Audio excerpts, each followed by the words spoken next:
Alright, what's going on YouTube? My name is HeatLedger. Today I want to tell you guys about a credit card scam that happened to me 1 year ago. Before I begin, please follow me over on Instagram. You can find that link down below. I'll put it in one of these corners. Alright, so exactly 1 year ago, this scam happened to me. It was one of the most stressful times of my life. This is one of the craziest, most elaborate schemes that anyone's ever pulled on me. And after speaking with the police, after speaking with the head of one of the financial institutions of a few of the branches, this was something that they had never seen before. It took me a while to actually make this video because I had my suspicions that someone through YouTube was the one that did this to me. Unfortunately, sometimes scams, credit card scams especially, are from those people that know you best. They know you really well. They have all this personal information about you, and a lot of time it's someone that you would least suspect, which is pretty scary to think. I mean, someone that's your friend or maybe a family member, or could just be someone that you don't actually know personally but maybe you've spoken a lot to online. Whatever the case may be, let's get into the story. Alright, so in the past I had had problems with people using my credit card and making fraudulent purchases. And this is something I think a lot of you maybe watching this have experienced before. You know, someone gets your credit card number and they use it for like an iTunes gift card, or maybe they use it for some sort of purchase online. And as you're reviewing your credit card statement, you realize, you know what, I did not make that purchase, or this was definitely not me. Fortunately, credit card companies have a budget, a very large budget for these kinds of incidences. I'm not too sure. You can kind of think of it as like an overhead cost that they budget into the operation. So they're really good. You know, you call the number on the back of your credit card, and usually they'll just very quickly reverse things within a couple days. Could be a week. It's kind of unfortunate that these scams happen so frequently. So those types of things have happened to me in the past. They happened like 5, 6, 7 years ago, and it kind of tripped me out a little bit. I'm like, you know, how did this person get my information? And sometimes, you know, you're just on a website that maybe was unsecured, maybe you accidentally put your information in somewhere, maybe someone phoned you and they kind of conned you into giving them the information by acting as some sort of representative from a financial institution that you're a part of. There's a lot of ways that these scammers work, but the one that tipped me off that was so concerning started as a couple purchases. So it was like, this happened a year ago. So it was like someone bought, it was like $9 of stuff on iTunes, and then they rented a car from Hertz, and then they made a couple small purchases within like $5 to $10 on an online website. I don't know if it was eBay or something of that, might have been Amazon. And after doing some research, I realized that a lot of these scammers do very small purchases because they don't know what your credit card limit is, and they don't want to tip off the credit card company and have it deactivated before they can actually make a bigger purchase. So they might start with small purchases like $10, $15, and then as it starts working, start to make more and more purchases. Alright, so as soon as I saw that happen on my credit card, I'm like, alright, I know the drill. Called the credit card company up, and they reversed the charges.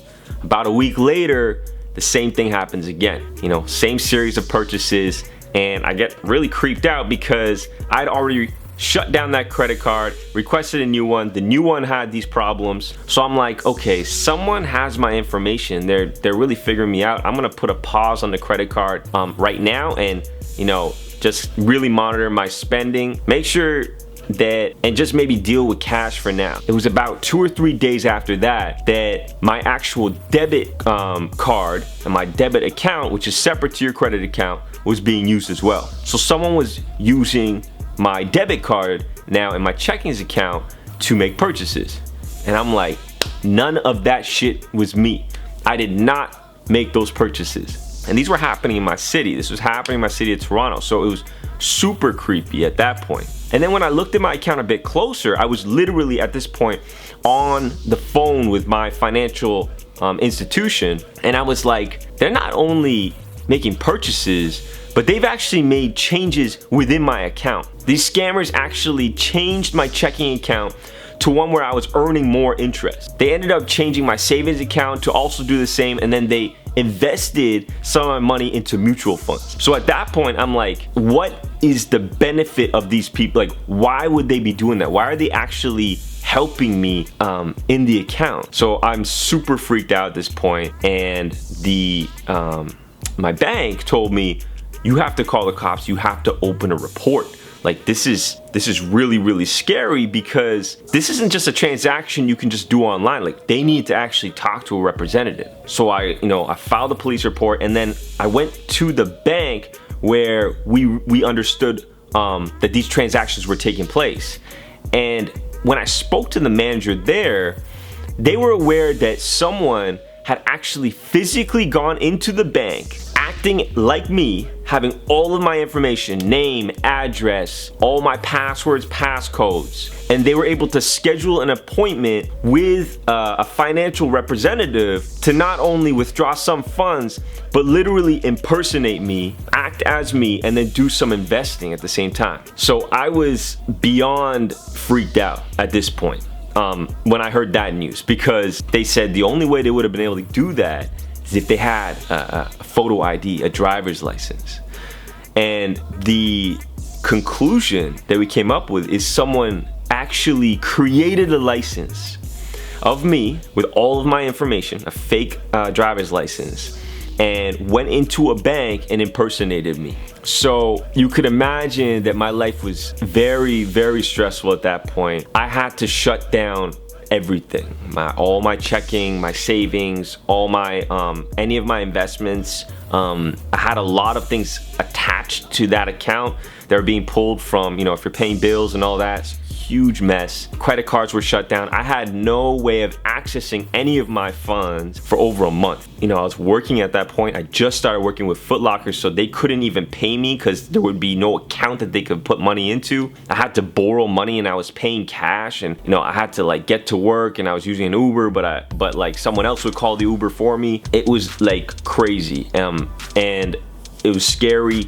and going through all the police stuff, it was bizarre. Fortunately, everything came together in the end. I mean, I was able to set up a brand new account, add some extra security features, and since then, nothing like this has ever happened. Now, I'm gonna end this kind of more on a happy note, and if you're watching this and anything like this has ever happened to you, I'll tell you how I've stayed safe, and how, even if this hasn't happened to you, how you should stay safe as well. Never enter passwords on kind of strange websites, and that goes for anything that doesn't have that little green lock that you're gonna see in your URL search bar. Just avoid that altogether, because your information could be taken from someone. The next big thing is, and that you would be surprised how many people get scammed by this way. And I feel like it could have been me. I can't remember how they got my information, but they would call and act as a representative, say, hey, we have a big issue with your account. We just need you to verify some of the information on your existing account. And maybe they have like 75% of your information, but they don't have some of the key passwords. And these are like professional con artists. So anytime someone calls you for any reason about a password, just say, I'd rather do this in person. If it's a bank, or if it's really anything, I'd just rather do this in person. I'll go to the nearest branch, and I'll figure this out from there. Because these branches, these institutions, they will never phone you asking for this personal information. So don't feel pressured, don't feel intimidated by someone that's on the phone. The last thing I'm gonna say is add extra security. Change your password every few months. I had to add a layer of security that states in the system when I enter a bank that I have to match the exact criteria from a visibility standpoint before they can service me.